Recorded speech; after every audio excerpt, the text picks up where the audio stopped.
Al Ali state that rumours of Spurs target Ivan Toney moving on in the January transfer window are just not true. Thomas Frank describes his Tottenham job as a crazy challenge as he reflects on his first months in charge. Arsenal could be without several key players as they face Spurs in the first North London derby of the season on Sunday, and another international roundup. Here are your daily Tottenham news headlines.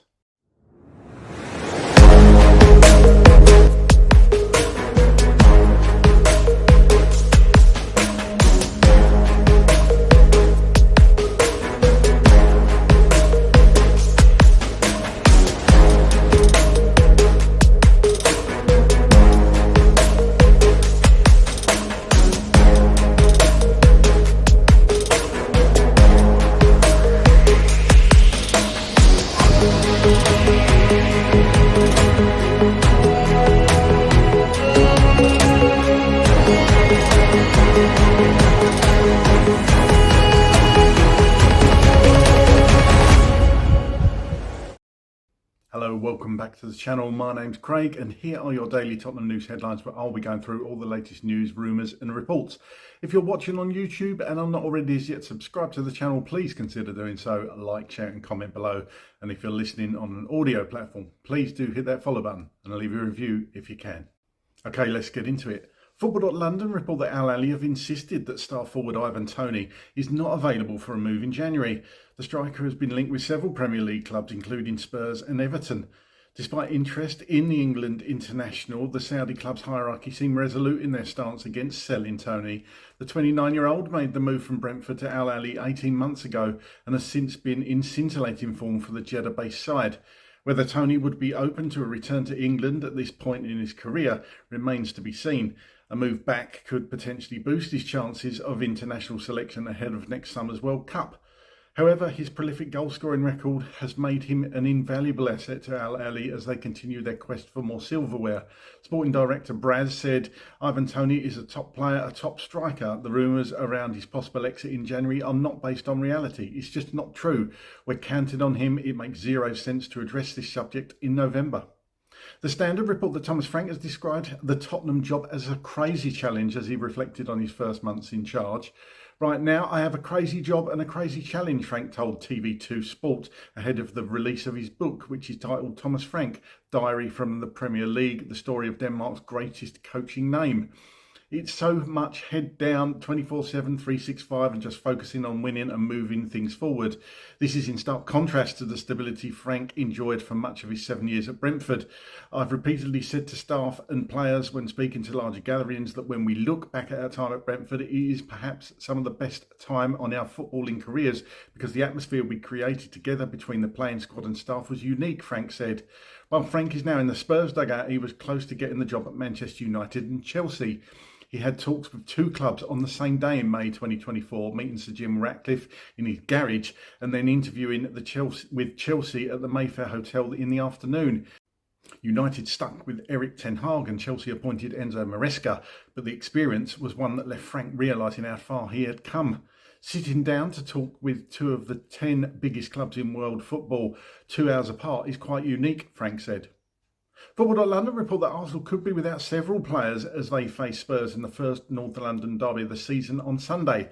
Doubts surround Gabriel, Gyökeres, Odegaard, Calafiori, Havertz, Martinelli and Madueke.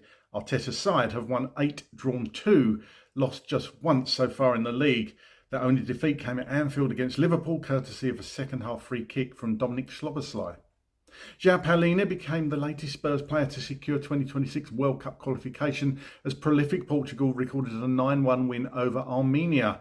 Knowing victory would confirm their place at next summer's major tournament, Palhinha watched on as his nation turned on the style to lead 5-1 at half-time.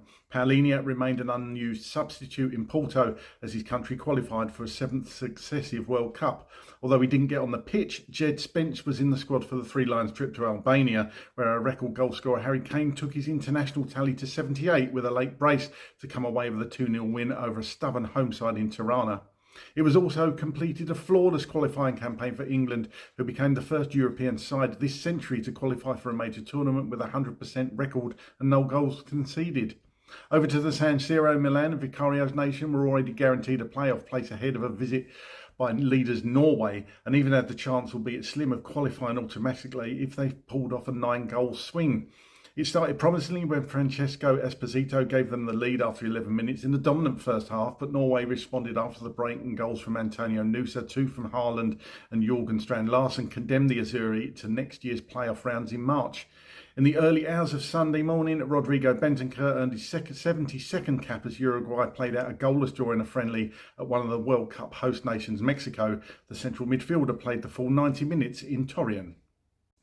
Okay, well, here's my thoughts on those stories today. Just surrounding Ivan Toney, it doesn't look at this stage that Al Ahly will let him go. Obviously, these things change, though. So you can't really take anything as read, as the report said there, useless discussing in November. It's probably best to leave this one until the transfer window, but I'm sure there's going to be rumours surrounding Ivan Toney throughout December, to be honest with you. The player will definitely want to get into Thomas Tuchel's thoughts ahead of the World Cup. Obviously, not many more England games to go. I think there's an international break in March, is it? Before before Thomas Tuchel names his final England squad. So does Toney stand a better chance of getting into that if he comes to somewhere like Spurs? I would say he definitely does. Managers will want players playing in the top leagues, and the Premier League is obviously one of those. So it all depends on Ivan Toney and what he wants to do. I guess I would imagine if he pushes for a move and something can be worked out, he would want to come to Tottenham. But let's see how that goes. A bit of a mixed response from you guys actually on Ivan Toney. I wouldn't be against it for a 6-month loan, put it that way. I don't think we should spend tons and tons of money trying to buy Ivan Toney, but I think a loan would work. However, there are other strikers out there, but Ivan Toney, obviously Premier League ready. He knows what it's all about, and he would certainly be hungry. So let's see how that one plays out.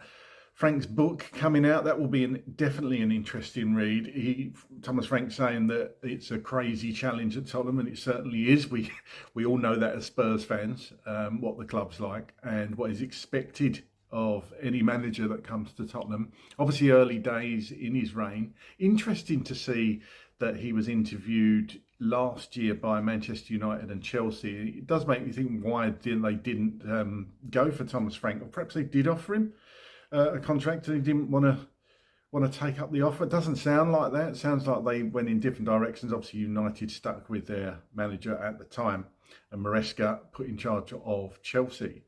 But yeah, interesting that he had 2 interviews on the same day. That doesn't happen very often. But anyway, that's history. Thomas Frank is now in charge of Tottenham and trying to build his squad and build a legacy of his own at Spurs. But that book should be a pretty interesting read. And the international roundup, good for Paulinho, a very similar record to England with Portugal qualifying there. Shame Jed Spence didn't get on the pitch against Albania. Looked a bit fed up sitting on the bench, Jed Spence. Shame he didn't get on, but such is life. And who was the other one? Roy, it was just a friendly, wasn't it? Bentancur playing at 90 minutes. Look, the main thing for these games for me is that players don't get injured, that Tottenham players don't get injured. So that's the main thing for me, that they all come through this week unscathed, because we have, of course, that in the first North London derby of the season on Sunday against Arsenal. And Arsenal, as reported, have got some big names that are possible doubts for Sunday's game. Some of them you would have been aware of anyway. Madueke, for example, a bit more long term. But Gabriel, if Gabriel's out, it's a good opportunity for Spurs, one of their best players. If Gabriel is injured, that really does boost Spurs, in my opinion. Calafiori, perhaps? Yes, definitely.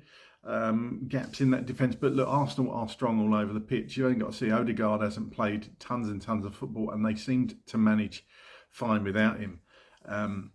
Really complete squad for Arsenal this term. But any players that are out would definitely help Spurs. It's going to be an interesting tie on Sunday. I know a lot of people don't like the North London derbies and don't look forward to them. I personally do.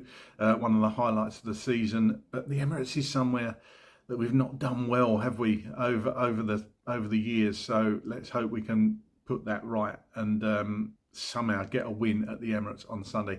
But get down in the comments, let me know your thoughts on all those stories today, and give me a score prediction if you want for the North London derby on Sunday. And as always, come on you Spurs.